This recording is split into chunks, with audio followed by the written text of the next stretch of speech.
Hey guys, how are you all? I think you all are doing good. Today I came with the topic heat. Already we have learnt about heat in previous classes. In this video we are going in depth about heat. So the topics to be covered in this chapter are given here. Just have a look on those. Before going into depth, let's recall our previous classes about heat. Why?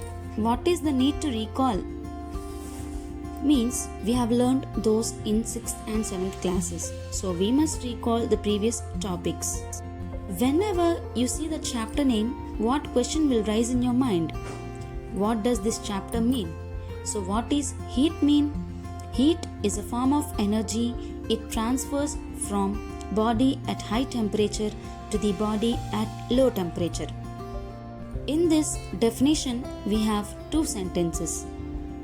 First, we will learn about the first sentence. First of all, what is energy? The capacity to do some work is called energy.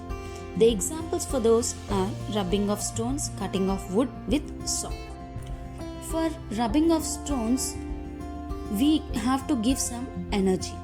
With that energy, first the heat is produced in the stones, then the fire will produce.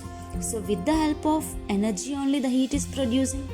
That's why we say heat is also a form of energy. And the next sentence is heat transfers from body at high temperature to the body at low temperature. For this, the best example is ice cube on a palm. Now, the palm temperature is more comparatively with the ice cube. So, when you place the ice cube on the palm, the ice cube starts melting because of the difference in the temperature.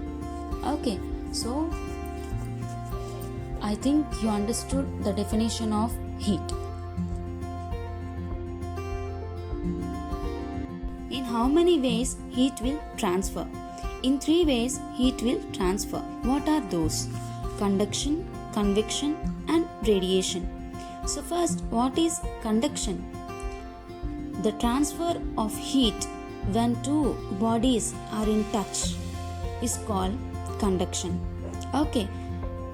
First example for this is take a hot bowl and on that hot bowl keep a spoon, means which is at a cold temperature. Okay, after some time observe, the spoon is also gradually attaining heat. What is happening here?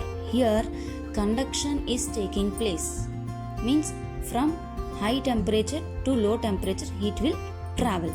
So this conduction will take place only in solids. And the next topic is convection. Convection is the transfer of heat within a liquid or a gas. The best example for this is candle. Lit a candle and place your palm on the candle, then you can feel the heat. So here what is happening? The heat is transferring into air. Okay, means gases. So this is how the convection will takes place. Now for conduction, we require solids. For convection, we require gases and liquids. So, we require some matter for conduction and convection. But without matter also heat can travel. So, that phenomena is called radiation. Heat can also move as radiation. Best example, campfire. If you stand beside of the campfire, you can feel the warm air and also that you can feel the heat from the campfire. So this is radiation. One more example I can give you here. Sun. From sun we are getting the heat. So sun is in the space and from space the heat should travel and then it should reach us to atmosphere and then it should reach us. So in the space the heat is traveling, means there is no matter, but heat is traveling, means the radiation is taking place. So I think I have cleared your doubt. So if any doubts, please drop your question in the comment box. Thank you for watching and like, share and subscribe to my channel.